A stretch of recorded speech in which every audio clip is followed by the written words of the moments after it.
नमस्कार साथियों, मैं दौलत चौहान चाणक्य गुरु के ऑनलाइन प्लेटफॉर्म पर आपका फिर से स्वागत करता हूं।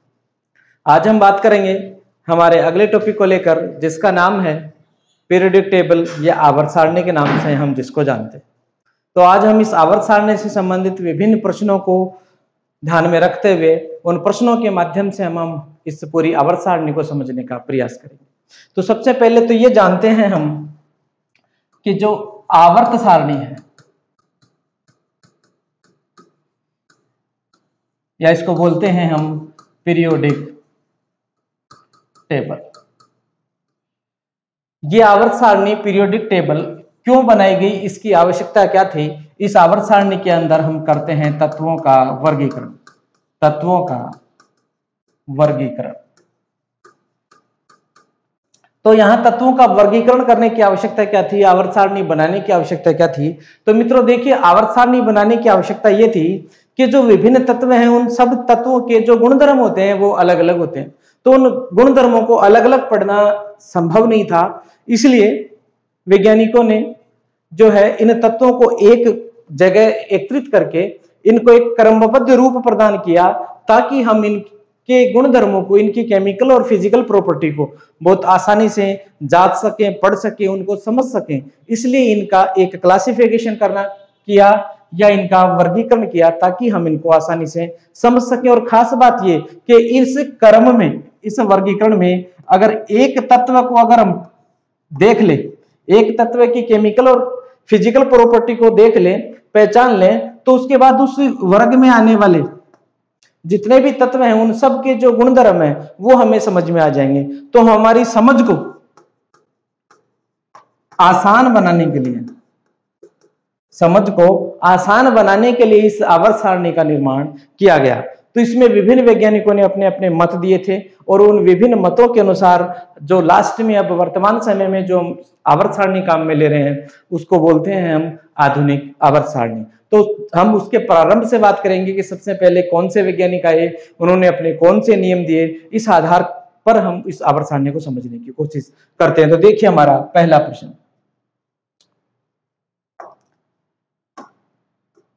देखिए त्रिक सिद्धांत किसने दिया? त्रिक सिद्धांत किसने दिया? यहां बोलते हैं इसको ट्रायोड मेथड या ट्रायोड प्रिंसिपल। किसने दिया त्रिक सिद्धांत? तो त्रिक सिद्धांत मित्रों दिया था डोबेराइन ने। किसने दिया था? डोबेराइन ने। और इन्होंने क्या बताया, इसको थोड़ा सा समझेंगे हम कि डोबेराइन ने जो त्रिक सिद्धांत दिया, तो इसमें इन्होंने कहा कि तीन तत्व ले अगर हम, और तीन तत्वों को अगर उनके परमाणु द्रव्यमान के बढ़ते हुए क्रम में व्यवस्थित करें, जैसे फॉर एग्जांपल अगर हम बात करें ए बी सी, तो ऐसे तीन तत्व लिए और इन दोनों तत्वों का अगर हम द्रव्यमान का औसत निकालें, द्रव्यमान का औसत निकालें, तो जो रिजल्ट आएगा वो रिजल्ट किसके इक्वल होगा? बी के इक्वल होगा। वो किसके द्रव्यमान के बराबर होगा? तत्व बी के बराबर होगा। अब मैं एग्जांपल के तौर पर बताता हूं आपको कि वो कौन से एग्जाम्पल लिए। इन्होंने लिया लिथियम, सोडियम और पोटेशियम। तो देखिए लिथियम का द्रव्यमान होता है 7, पोटेशियम का होता है 39। तो इन दोनों का अगर हम टोटल करते हैं तो होता है 46, और 46 को डिवाइड बाई 2 करते हैं तो रिजल्ट आता है आपका 23। तो 23 किसका द्रव्यमान है? सोडियम का द्रव्यमान है। तो इस तरीके से उन्होंने अपना सिद्धांत दिया। लेकिन यह सिद्धांत जो है केवल 3 ट्रायोड ही बना पाए या 3 त्रिक ही बना पाए। ये कितने त्रिक बना पाए? केवल 3 ट्रायोड ही बना पाए या 3 ट्रिपलेट ही बना पाए। 3 ट्रिपलेट ही बनाए, ऐसे 3 समूह ही बनाए, 3 त्रिक ही बनाए। इसलिए सिद्धांत का नाम क्या हो गया? त्रिक सिद्धांत। और इन्होंने 3 त्रिक कौन से दिए? एक तो ये दिया, दूसरा दिया कैल्शियम, स्ट्रांशियम और बेरियम, एक था क्लोरीन, ब्रोमीन और आयोडीन। ये 3 त्रिक इन्होंने दिए। तो एग्जाम में अधिकतर क्या पूछ लिया जाता है मोस्टली कि डोबेराइन ने जो अपना सिद्धांत दिया वो किस नाम से जाना जाता है? तो डोबेराइन ने जो अपना सिद्धांत दिया वो किस नाम से जाना जाता है? ट्रिपलेट कोड या ट्रिपलेट मेथड या त्रिक सिद्धांत के नाम से जाना जाता है। दूसरा यहां से ये पूछा जा सकता है कि निम्न में से डोबेराइन का त्रिक कौन सा है? तो उसमें से एक ये दे दे आपको, साथ में ये दे दे, या एक दूसरा दे दे। तो इनमें से ये पूछ ले कि निम्न में से कौन सा है और कौन सा नहीं, तो आपको इन तीनों को ध्यान रखना है कि लिथियम, सोडियम और पोटेशियम, कैल्शियम, स्ट्रांसियम और बेरियम, क्लोरीन, ब्रोमीन और आयोडीन। तो ये तरीकों को आप ध्यान रखेंगे। देखते हैं हम हमारा अगला प्रश्न। न्यूलैंड ने अपना सिद्धांत किसके द्वारा समझाया? अब जो त्रिक थे, डोबेराइन थे, डोबेराइन के बाद जो अगले वैज्ञानिक आए जिन्होंने आवर्त सारणी को समझाने की कोशिश करी, वो थे न्यूलैंड, वो थे न्यूलैंड। तो न्यूलैंड ने कहा कि तत्व जो होते हैं उन तत्वों को उनके द्रव्यमान के आरोही क्रम में, बढ़ते क्रम में व्यवस्थित करें, द्रव्यमान के बढ़ते क्रम में व्यवस्थित करें। तो जो प्रथम तत्व होता है वो उसके 8वें तत्व के समान गुणधर्म वाला होगा, और इसके लिए उन्होंने संगीत के सारे सुर बताए, सारे गामा सरगम बताई। अब सरगम क्या होती है?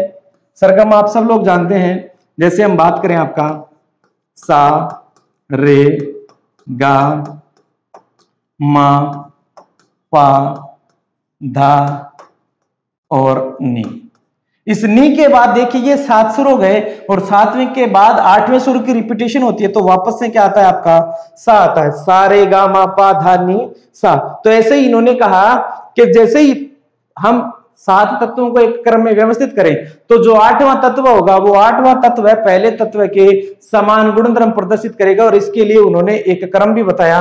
वो क्रम था आपका लिथियम। लिथियम से स्टार्ट किया, क्योंकि हाइड्रोजन जो है, हाइड्रोजन को उचित स्थान नहीं मिला, और इस समय तक जो आपकी अक्रिय गैसें थी जैसे हीलियम, नियोन, आर्गन, तो इनकी खोज नहीं हुई थी। तो जो अपना फर्स्ट एलिमेंट स्टार्ट हुआ वो कहां से? लिथियम से। Lithium, beryllium, boron, carbon, nitrogen, oxygen और फ्लोरीन। अब फ्लोरीन के बाद आती है नियोन, और नियोन की तब तक खोज नहीं हुई थी, तो फिर से अपन कहां से स्टार्ट करेंगे? सोडियम से। Sodium, magnesium, aluminium, silicon, sulphur, sorry phosphorus, sulphur और क्लोरीन। तो इस तरीके से देखिए लिथियम की जो प्रॉपर्टी है वो किससे मैच करती है? वो सोडियम से मैच करती हैं, और सॉरी बेरिलियम था, बेरिलियम की प्रॉपर्टी मैग्नीशियम से, बोरान की एल्यूमिनियम से, और कार्बन की सिलिकॉन से। इस तरीके से 8 तत्व की प्रॉपर्टी जो है वो एक दूसरे से मैच करती है। इस आधार पर उन्होंने अपना नियम दिया। तो ये किसके सुर थे? संगीत के सुर थे। ये 7 सुर किसके द्वारा समझाया? उन्होंने अपना सिद्धांत संगीत के द्वारा समझाया, संगीत के सुरों के द्वारा अपना सिद्धांत समझाया, और इसको बोलते हैं न्यूलैंड का ऑक्टेव नियम। न्यूलैंड का ऑक्टेव, ऑक्टेट भी बोल देते हैं, ऑक्टेव भी बोल देते हैं, ऑक्टेव ला, या न्यूलैंड का अष्टक नियम, क्योंकि सुर थे कितने? 7, और 8वें तत्व की पुनरावृत्ति हो रही थी, इसलिए इसको अष्टक नियम भी कहा जाता है न्यूलैंड का। तो इस तरीके से न्यूलैंड ने अपने नियम को समझाया। दूसरी चीज, यहां से हम और चीजें जानने की कोशिश करें तो न्यूलैंड ने जब अपनी आवर्त सारणी बनाई है, जो अपने तत्वों को वर्गीकृत किया, तत्वों को एक समूह में रखा, तब तक तत्व टोटल खोजे जा चुके थे 56। कितने तत्व खोजे जा चुके थे? 56 एलिमेंट खोजे जा चुके थे, 56 एलिमेंट। और इस 56 एलिमेंट में भी ध्यान दीजिएगा, फर्स्ट एलिमेंट था आपका हाइड्रोजन, और जो लास्ट एलिमेंट था, या यूं कहें 56 नंबर पर जो था वो था आपका थोरियम।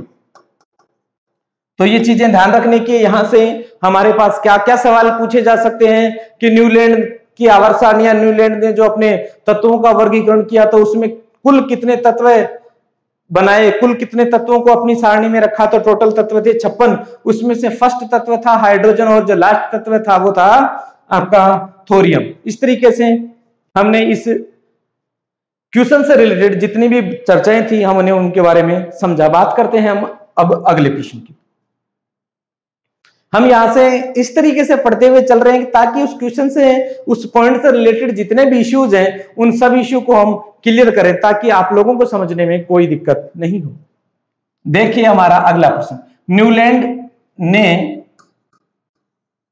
कुल कितने तत्व खोज लिए थे न्यूलैंड ने, कुल कितने तत्व खोज लिए थे? तो जस्ट अभी चर्चा कर रहे थे हम, न्यूलैंड ने कितने तत्व खोज लिए थे? 56 तत्व खोज लिए थे, जिसमें उनका फर्स्ट एलिमेंट जो था वो हाइड्रोजन था और उनका लास्ट जो 56 नंबर का था वो था थोरियम।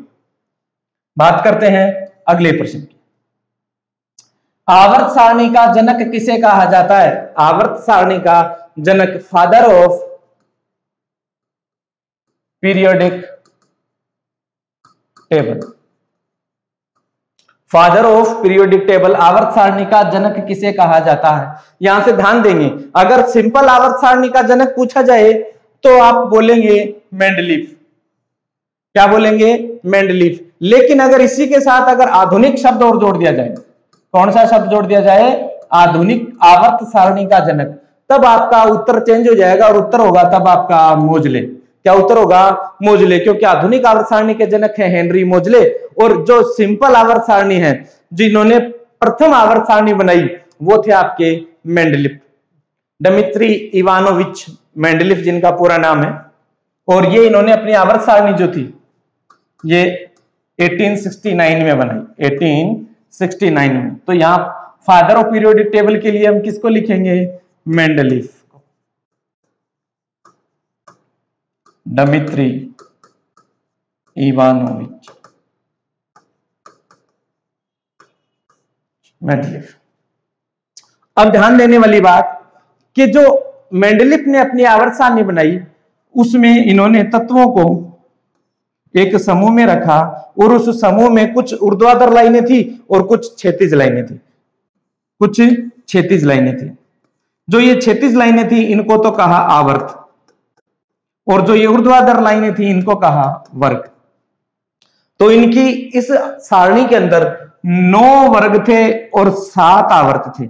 9 तो वर्ग थे और 7 आवर्त थे। तो इस तरीके से टोटल एलिमेंट कितने हुए इनके? 63 एलिमेंट खोज लिए थे किन्होंने? मेंडलीफ ने। मेंडलीफ को ही इन्होंने जो अपनी आवर्त सारणी बनाई उस आवर्त सारणी में लगभग सभी तत्व खोज लिए और आवर्त सारणी का जो बेस बनाया, आधार बनाया, या जो रूल बनाया, सिद्धांत बनाया, वो सिद्धांत था इनका कि जो तत्व हैं उनका परमाणु द्रव्यमान को बढ़ते क्रम में रखें, बढ़ते क्रम में रखा। किसमें रखा? बढ़ते क्रम में रखा, और तब इन्होंने अपनी आवर्त सारणी बनाई। अब बात करते हैं हम आगे, देखिए अगले प्रश्न की। तो इसका आंसर हो हमारा मेंडलीफ। मेंडलीफ की आवर्त सारणी में कुल कितने तत्व थे? कुल कितने एलिमेंट थे? तो अभी हमने चर्चा करी कि कितने एलिमेंट थे? 63 एलिमेंट थे। कितने थे? 63 एलिमेंट। तत्वों के रासायनिक एवं भौतिक गुण धर्म परमाणु द्रव्यमान के आवर्ती फलन होते हैं।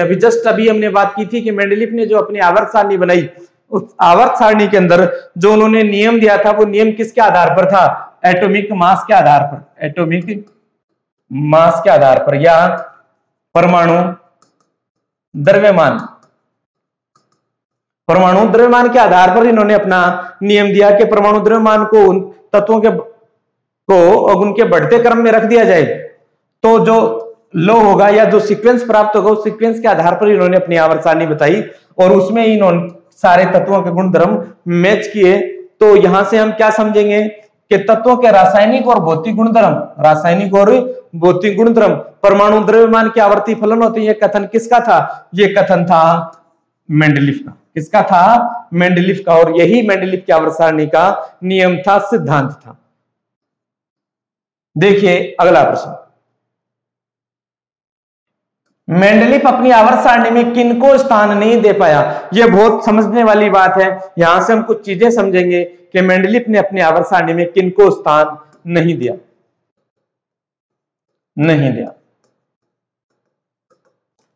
देखिए मेंडलीफ ने जो अपनी आवर्त सारणी रखी थी उसका आधार क्या था? परमाणु द्रव्यमान। अब हम बात करेंगे समस्थानिकों की।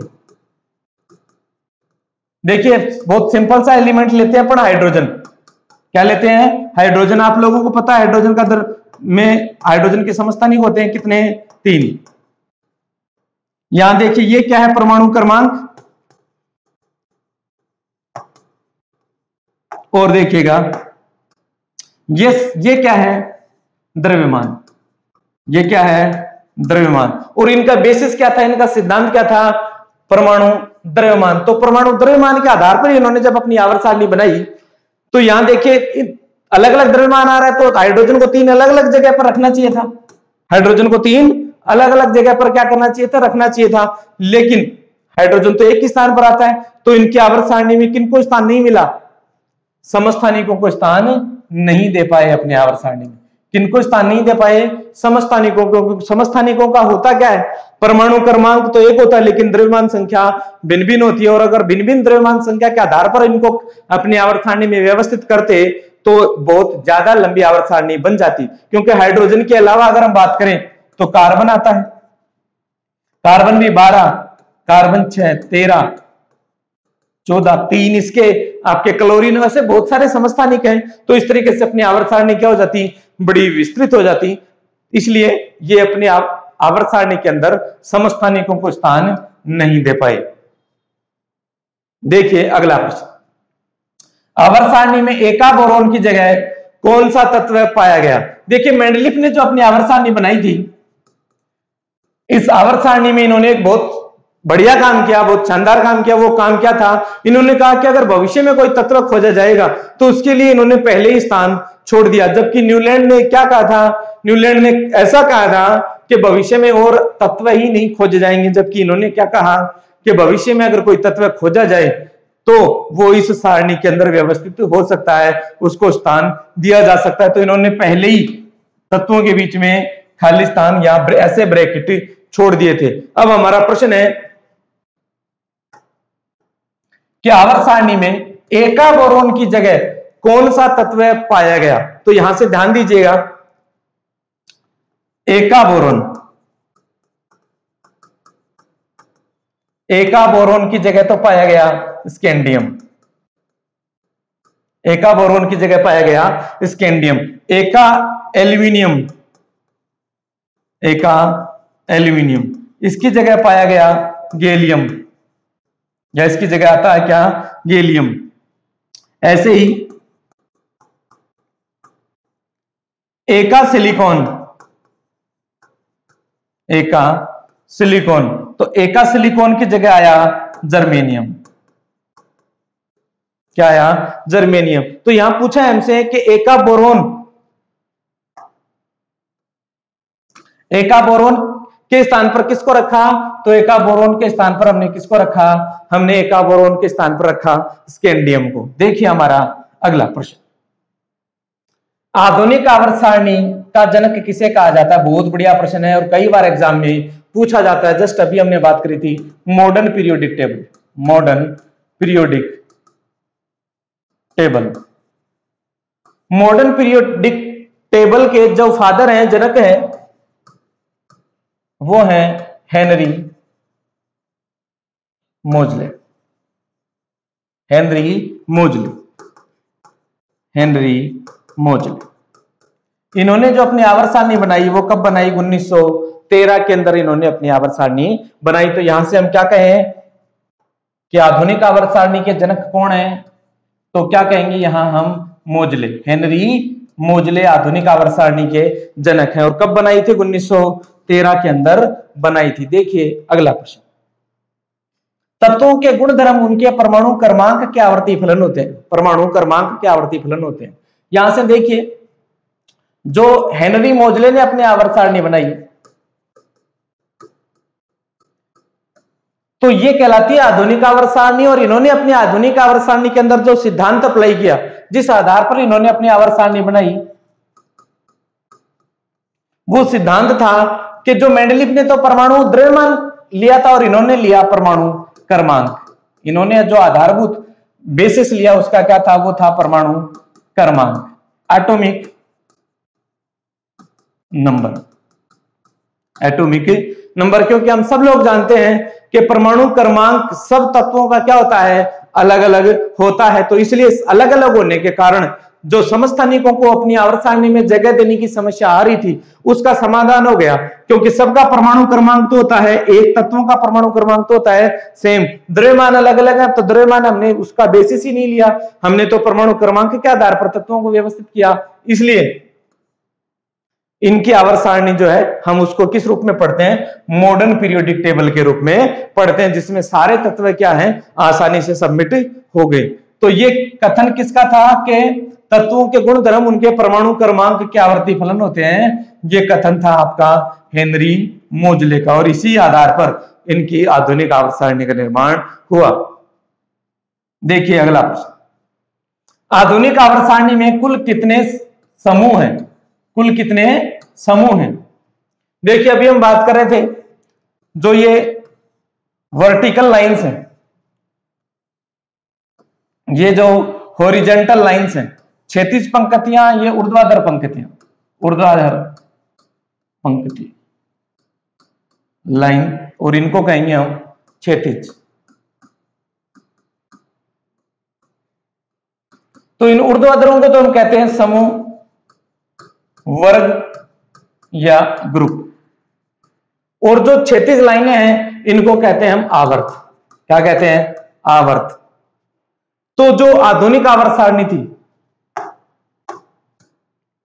Modern periodic table, modern periodic table, यहां मैं इसको MPT कह देता हूं, मॉडर्न पीरियोडिक टेबल। तो इस MPT के अंदर जो ये ऊर्ध्वाधर लाइनें हैं ये तो है 18, कितने हैं 18। तो मैं ये कह दूं कि आधुनिक आवर्त सारणी में ग्रुप कितने हैं 18, 18, और जो ये आवर्त या जिनको कहें पीरियड, ये पीरियड कितने हैं 7, कितने हैं 7। तो यह ध्यान रखना है कि आधुनिक आवर्त सारणी के अंदर जो वर्ग हैं, समूह हैं, ग्रुप हैं, वो तो है 18, ये ऐसे खड़ी लाइनें तो है 18, और जो क्षैतिज लाइनें हैं वो है 7, जिनको हम कहेंगे आवर्त। तो अब देखिए आधुनिक आवर्त सारणी में कुल समूह, तो समूह खड़ी लाइनों को बोला गया है, खड़ी लाइनें पूछी हैं तो कितनी होंगी 18, कितनी होंगी 18। देखिए अगला प्रश्न, ये आवर्त सारणी है, इस आवर्त सारणी को थोड़ा सा समझते हैं, क्योंकि अभी हमने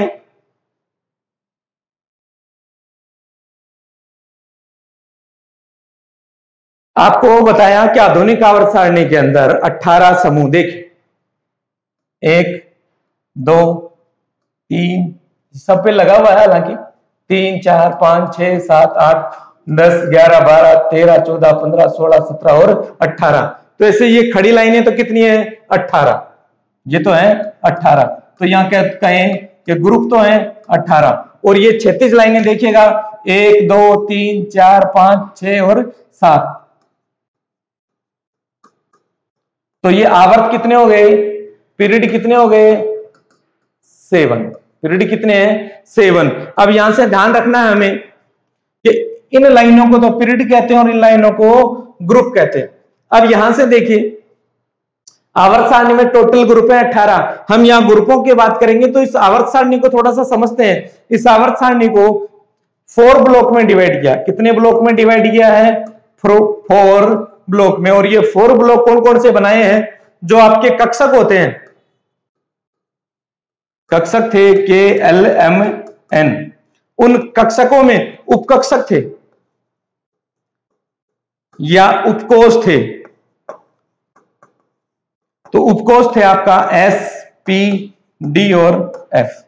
तो इस S P D F उपकोषों के आधार पर हम इस आवर्त सारणी को कितने ब्लॉक में डिवाइड कर रहे हैं, 4 ब्लॉक में डिवाइड कर रहे हैं, 4 ब्लॉक्स में डिवाइड कर रहे हैं। तो जो ये वाला ब्लॉक है,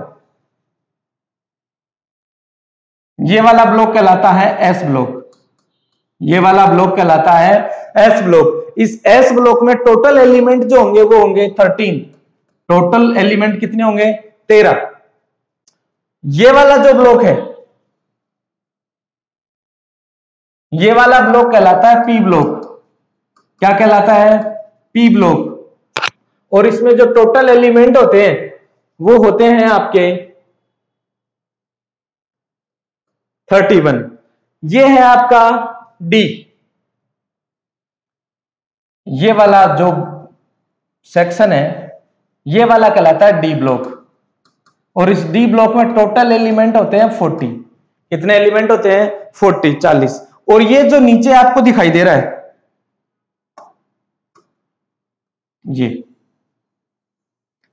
ये है आपका एफ ब्लॉक। कौन सा ब्लॉक? F block.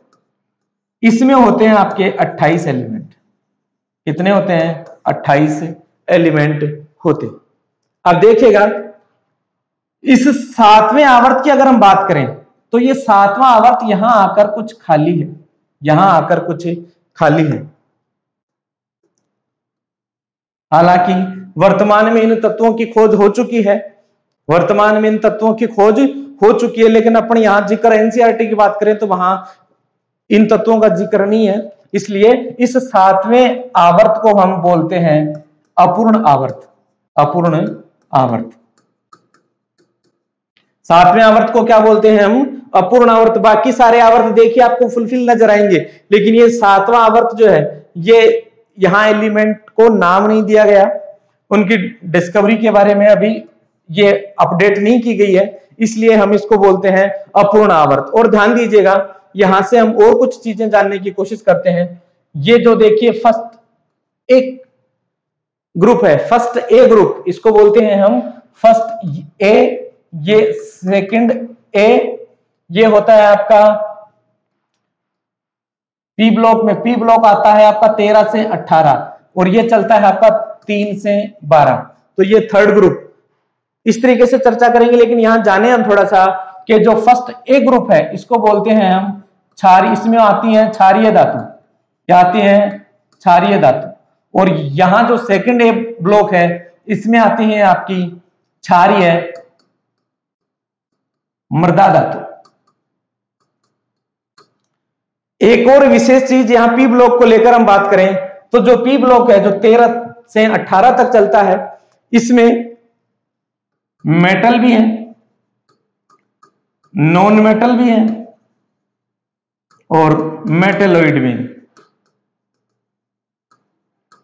और मेटेलॉइड भी है मतलब कि धातु भी है, अधातु भी है और उपधातु भी है। ये आपको ये लाइन दिखाई दे रही होगी, ये सारी उपधातु है, ये मेटल है, ये अधातु है। तो इस तरीके से इस पी ब्लॉक में धातु, अधातु और उपधातु सभी आती हैं। देखिए आगे बात करते हैं हम अगले प्रश्न को लेकर। आधुनिक आवर्त सारणी में को कितने ब्लॉक में बांटा गया? तो अभी हमने पढ़ा कि आधुनिक आवर्त सारणी को कितने ब्लॉक में बांटा गया है? 4 ब्लॉक में। और 4 ब्लॉक कौन कौन से हैं आपके? एस, पी, डी और एफ। देखिए अगले प्रश्न को। हाइड्रोजन को किस वर्ग में रखा गया है? हाइड्रोजन को किस वर्ग में रखा गया है? तो प्रथम वर्ग में रखा गया है, द्वितीय वर्ग में रखा गया है, तृतीय या चतुर्थ वर्ग में। अभी हमने आवर्त सारणी को देखा तो आवर्त सारणी में पहले ऊपर यहां क्या रखा गया है? हाइड्रोजन रखा गया है और इसको हमने क्या नाम दिया था? First A. तो कौन सा ग्रुप है ये? प्रथम ग्रुप है। तो इसलिए प्रथम वर्ग में किसको रखा गया है? हाइड्रोजन को रखा गया है। हालांकि हम बात करें तो हाइड्रोजन को जो है अभी तक निश्चित स्थान नहीं दिया गया है, लेकिन उसमें परमाणु क्रमांक प्रोटॉन के आधार पर हमने उसको इधर फर्स्ट ए ब्लॉक में रखा है। देखिए अगला प्रश्न। आवर्त सारणी में ऐसा कौन सा ब्लॉक है जिसमें सभी प्रकार के तत्व पाए जाते हैं? तो जस्ट अभी हमने बात करी थी कि आवर्त सारणी के अंदर एक पी ब्लॉक है जिसमें मेटल भी है, नॉन मेटल भी है और मेटेलॉइड भी है। मेटेलॉइड भी है। तो कौन सा ब्लॉक होगा? P block. बाकी सभी ब्लॉक है उनमें धातु ही है, केवल पी ब्लॉक एकमात्र ऐसा ब्लॉक है जिसमें धातु, अधातु और उपधातु तीनों पाई जाती हैं। डी ब्लॉक के तत्वों को कहा जाता है। तो यहां दीजिए बहुत शानदार प्रश्न है कि डी ब्लॉक के तत्वों को, जो डी ब्लॉक है आपका, डी ब्लॉक कहां से चलता है? 13 से 12 समूह तक चलता है, 12 वर्ग तक चलता है। Total element 40। तो इसमें जो तत्व होते हैं उनको बोलते हैं संक्रमण तत्व। क्या बोलते हैं? संक्रमण तत्व, ट्रांजिशन एलिमेंट। ट्रांजिशन एलिमेंट, संक्रमण तत्व इसलिए कहा जाता है क्योंकि इनका जो अंतिम कोश है एस और डी, वो दोनों में से कोई ना कोई क्या होगा, अपूर्ण होगा, तो वो एक दूसरे की पूर्ति करते रहते हैं, तो उनमें ट्रांजिशन होता रहता है। इस कारण से हम इनको क्या कहते हैं, संक्रमण तत्व कहते हैं। चर्चा करते हैं हम हमारे अगले प्रश्न की। डी ब्लॉक में कौन से वर्ग के तत्व आते हैं? डी ब्लॉक में कौन से वर्ग के तत्व आते हैं? जस्ट अभी हमने बात की थी जस्ट के डी ब्लॉक के अंदर 3 से 12 तक के एलिमेंट आते हैं, तो ये हमारा आंसर होगा डी ब्लॉक में 3 से 12 तक के तत्व आते हैं। 3 से 12 का मतलब जो खड़ी लाइनें थी उनमें से तीसरे से 12 तक के एलिमेंट आ रहे थे। देखिए आगे, पी ब्लॉक में तत्वों के अधिकतम इलेक्ट्रॉन कितने आ सकते हैं? तो देखिए यहां अंतिम उपकोष की बात कर रहे हैं, तो बात कर रहे हैं पी ब्लॉक। अब यहां से एक चीज और समझते हैं कि यहां हमने इसको ब्लॉकों में डिवाइड किया, तो इसको ये एसपीडीएफ जो ब्लॉक दिए गए, ये किस बेस पर दिए गए? ये इनका जो बेस था वो ये था कि इनके तत्वों के जो अंतिम इलेक्ट्रॉन है जिस उपकोष में आ रहे हैं उसके आधार पर हमने इस आवर्त सारणी को इन ब्लॉक में डिवाइड किया। तो बात कर रहे हैं हम पी ब्लॉक की। तो पी ब्लॉक में आप सब लोगों को पता है मित्रों कि कितने मैक्सिमम इलेक्ट्रॉन आ सकते हैं? 6। कितने इलेक्ट्रॉन आ सकते हैं? 6। तो हम बात करें पी ब्लॉक चलता है आपका 13 से 18, तो यहां से बात करें 13, 14, 15, 16, 17 और 18।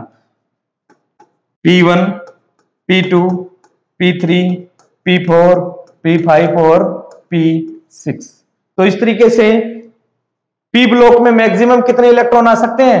6 इलेक्ट्रॉन आ सकते हैं। तो मतलब 13वां वर्ग जो है उसमें जो पी उपकोष है उसमें कितने इलेक्ट्रॉन होंगे? 1, 14वें में 2, 15वें में 3, इस तरीके से आगे बढ़ते जाएंगे। तो हम बात करें कि पी ब्लॉक के अंतिम उपकोष में कितने इलेक्ट्रॉन होंगे? 6 इलेक्ट्रॉन होंगे। तो मैक्सिमम कितने इलेक्ट्रॉन आ सकते हैं? 6 इलेक्ट्रॉन आ सकते हैं। यहां से अगर हम बात करें तो डी में कितने आ सकते हैं? डी में मैक्सिमम कितने आ सकते हैं? 10। और एफ में बात करें तो मैक्सिमम कितने इलेक्ट्रॉन आ सकते हैं? 14। और अगर एस की बात करें तो कितने इलेक्ट्रॉन आ सकते हैं? Maximum 2 electron. ये चर्चा हम आपके परमाणु संरचना वाले पोर्शन में कर चुके, उस पार्ट में कर चुके। आपको और इसके संबंध में विस्तृत जानकारी चाहिए तो आप हमारा लास्ट वीडियो देखें। देखिए अगला प्रश्न, आधुनिक आवर्त सारणी में कुल कितने आवर्त होते हैं? जस्ट अभी चर्चा कर रहे थे आधुनिक आवर्त सारणी में जो ये क्षैतिज पंक्तियां होती हैं जिनको पीरियड कहते हैं, ये पीरियड कितने होते हैं? तो ये पीरियड होते हैं मित्रों 7। कितने होते हैं? 7। तो हमारा आंसर हुआ कितने पीरियड होते हैं? 7 पीरियड होते हैं। देखिए अगला प्रश्न, द्वितीय व तृतीय आवर्त में कुल कितने तत्व आते हैं? द्वितीय व तृतीय आवर्त में कुल कितने तत्व आते हैं? तो देखिए मित्रों हम बात कर रहे थे टोटल आवर्त हमारे पास कितने हैं? 7। 1, 2, 3, 4, 5, 6 और 7।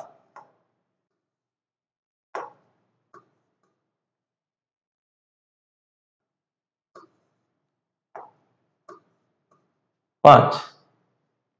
देखिए यह फर्स्ट जो आवर्त है इसमें केवल कितने एलिमेंट आएंगे? 2 एलिमेंट आते हैं, क्योंकि इधर हाइड्रोजन और उधर हीलियम। हम बात कर रहे हैं आवर्त की। आवर्त का मतलब ऐसी क्षैतिज पंक्तियां।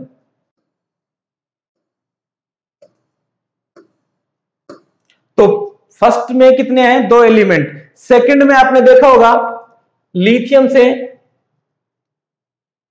नियोन तक, तो सेकंड में आएंगे आपके 8। थर्ड में भी कितने हैं? 8। यहां फोर्थ की बात करें तो यहां होंगे आपके 18, फिफ्थ में होंगे 18 और 6 में होंगे 32 और यहां भी कितने होंगे बचे हुए? कितने बोल रहे हैं अपन? 32। तो इस तरीके से हम ये कह सकते हैं कि प्रथम वर्ग में तो कितने एलिमेंट आते हैं? 2। दूसरे और तीसरे में कितने आते हैं? दूसरे और तीसरे में 8 8, चौथे और पांचवें में 18, सातवें और छठे और सातवें में 32 32। इस आधार पर देखिए इसको प्रथम वर्ग को हम क्या कहते हैं? Shortest group. क्या कहते हैं? Shortest period, sorry shortest period.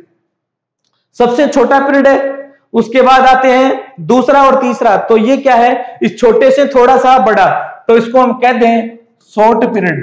क्या कहते हैं, शॉर्ट पीरियड। ये देखिए, ये थोड़ा सा इससे क्या हो गया, और बड़ा हो गया, तो इसको हम कह सकते हैं लॉन्ग पीरियड। और ये देखिए और ज्यादा लार्ज हो गया, और ज्यादा बड़ा हो गया, तो इसको हम कह सकते हैं लॉन्गेस्ट पीरियड। हिंदी की बात करें तो इसको कहते हैं अति लघु,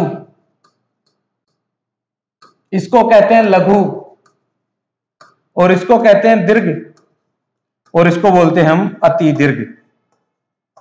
क्या कहते हैं, अति दीर्घ आवर्त। तो जिसमें 2 एलिमेंट पाए जाएं वो तो अति लघु, जिसमें 8 पाए जाएं वो लघु, और जिसमें 18 पाए जाएं वो आपका दीर्घ, और जिसमें 32 तत्व पाए जाए वो कहलाता है आपका अति दीर्घ आवर्त। और पूछा क्या जा रहा है, सेकंड और थर्ड आवर्त में, सेकंड और थर्ड आवर्त में कुल कितने तत्व आते हैं, तो कितने आएंगे, 8 तत्व आएंगे। बात करते हैं अगले प्रश्न की। दीर्घ आवर्त के नाम से कौन से आवर्त को पहचानते हैं। दीर्घ आवर्त बात की थी हमने चौथे और पांचवे की, क्योंकि फर्स्ट था अति लघु, फिर दूसरा और तीसरा आया लघु, और जो चौथा और पांचवा था वो क्या था आपका दीर्घ। तो यहां बात करेंगे कि दीर्घ आवर्त के नाम से कौन जाना जाता है, चौथा और पांचवा आवर्त जाना जाता है, क्योंकि छठा और सातवां आवर्त आपका अति दीर्घ आवर्त के नाम से जाना जाता है। अपूर्ण आवर्त कौन सा कहलाता है। जस्ट जब आवर्त सारणी देख रहे थे हम, तो आवर्त सारणी में हमने देखा था अपूर्ण आवर्त जो पूरा फिल नहीं है, अधूरा भरा हुआ है, वो कौन सा था, सातवां आवर्त। कौन सा था, सातवां आवर्त। देखिए अगला प्रश्न, ये जो प्रश्न है आपके इस आवर्त सारणी के टॉपिक को बहुत अच्छे से अध्ययन करके इस तरीके से प्रश्न बनाए गए हैं ताकि आपको इस आवर्त सारणी का पूरा अध्ययन आसानी से हम करवा सकें। तो देखिए अब आगे हमारा प्रश्न कि समस्त अक्रिय गैसें कौन से वर्ग में पाई जाती हैं। ये बहुत शानदार प्रश्न है और जनरली एग्जाम में जो प्रश्न आता है वो 17वें और 18वें समूह से ही आता है, 17वें और 18वें ग्रुप से ही आता है। तो हम बात कर रहे हैं यहां अक्रिय गैसों की। अक्रिय गैसों को नोबल गैस या इनर्ट गैस भी बोलते हैं, इनर्ट गैस। अब इनको अक्रिय क्यों कहते हैं, मुद्दे की बात यह है क्योंकि इनका जो अष्टक है, इनका जो अष्टक है वो पूरा भरा होता है, पूरा फिल होता है।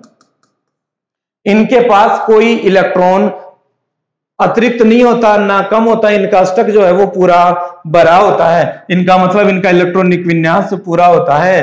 अष्टक भरा होने के कारण ये और क्रियाएं नहीं करती, और क्रिया नहीं करने के कारण हम इनको बोलते हैं आपका अक्रिय गैसें। एग्जाम्पल के तौर पर हम बात करें हीलियम को लेकर, तो हम लोगों को पता है कि हीलियम कितने नंबर पर आता है, 2 नंबर पर आता है जी। तो इसमें परमाणु क्रमांक 2, परमाणु क्रमांक 2, तो इसमें इलेक्ट्रॉन भी कितने होंगे, 2। कितने होंगे, 2। तो अब आपको पता है कि 2 को भरेंगे तो एस कक्षक में कितनी क्षमता है, 2 की क्षमता है, तो 2 इससे ये क्या हो गया, पूरा फिल हो गया। इसका मतलब इसका जो उपकोष था वो पूरा फिल हो गया, इसलिए अब इसको और इलेक्ट्रॉन की आवश्यकता नहीं है। तो ये क्या हो गया, इसका अष्टक पूरा होने के कारण ये संतुष्ट हो गया। ऐसे ही अगर हम बात करें हीलियम के बाद बात करें आपकी नियोन की, तो नियोन आती है आपकी 10 नंबर पर, और 10 नंबर पर आने पर इसका इलेक्ट्रॉनिक वितरण होगा 2 और 8 के रूप में। तो पहला पूरा भर गया और दूसरा भी कक्षक क्या हो गया, पूरा फिल हो गया। तो इसका अंतिम कोष जो है वो पूरा फिल हो गया। अंतिम कक्षक पूरा फिल होने के कारण इसका अष्टक पूरा हो गया, और अष्टक पूरा होने के कारण ये क्या हो गई, अक्रिय, अब क्रियाशील नहीं है। तो इस तरीके से अक्रिय गैसें आती है 18वें वर्ग में। कौन से वर्ग में आती हैं, 18वें वर्ग में आते हैं, जिनको अक्रिय गैस समूह, नोबल गैस समूह, इनर्ट गैस समूह या जीरो ग्रुप भी कहा जाता है, जीरो ग्रुप भी कहा जाता है। ठीक है, तो अक्रिय गैसें कौन से समूह में आती हैं, 18वें समूह में आती हैं, क्योंकि 18वें समूह में कोई भी अतिरिक्त इलेक्ट्रॉन नहीं होता, उन तत्वों का अष्टक जो है पूरा भरा होता है। देखिए अगला प्रश्न, हीलियम के समान इलेक्ट्रॉनिक विन्यास निम्न में से किसका होगा? अब हम सब लोगों को पता है कि हीलियम के पास इलेक्ट्रॉन कितने हैं?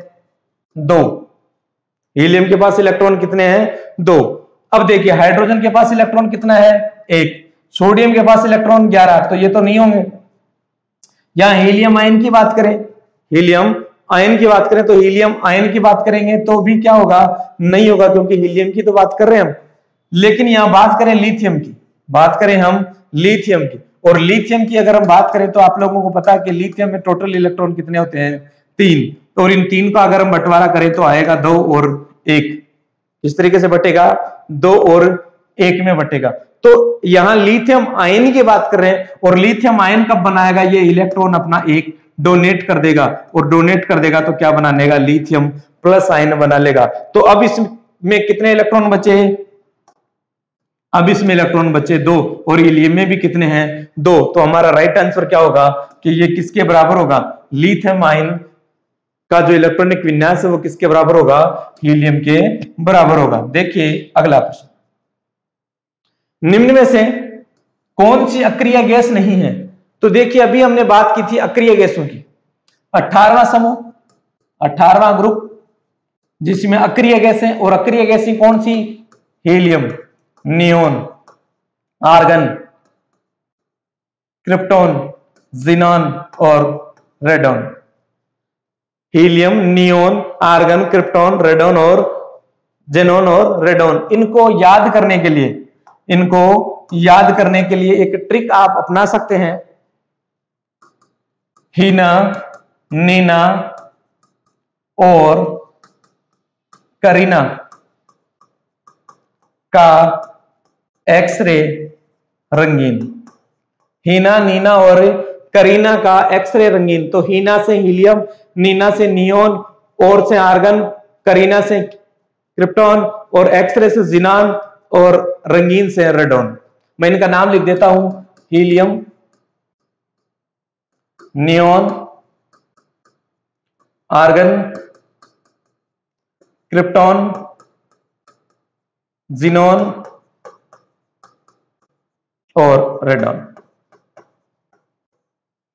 तो यहां पूछा जा रहा है कि कौन सी अक्रिय गैस नहीं है? तो देखिए यहां नियोन भी है, आर्गन भी है, क्रिप्टॉन भी है। कौन नहीं है? ब्रोमीन नहीं है। कौन नहीं है? ब्रोमीन नहीं है। तो यहां आंसर क्या होगा हमारा? ब्रोमीन कौन सी गैस नहीं है? अक्रिय गैस नहीं है ब्रोमीन। ब्रोमीन आपको बता, जब मेटल हम पढ़ रहे थे तो बात की थी, ब्रोमीन क्या है? एक अधातु जो क्या है? लिक्विड फॉर्म में। किस फॉर्म में है? लिक्विड फॉर्म में। देखिए अगला प्रश्न, आवर्त सारणी में समूह 17 किस का प्रतिनिधित्व करता है? जब हम आवर्त सारणी देख रहे थे तो बात कर रहे थे 17 समूह की, 17 ग्रुप की, टोटल थे 18। तो इस आवर्त सारणी में सबसे पहले 17 समूह में आता है फ्लोरीन, क्लोरीन, ब्रोमीन, आयोडीन और आपका एस्टेटेट, एस्टेटीन। इसको याद करने के लिए आप कह सकते हैं,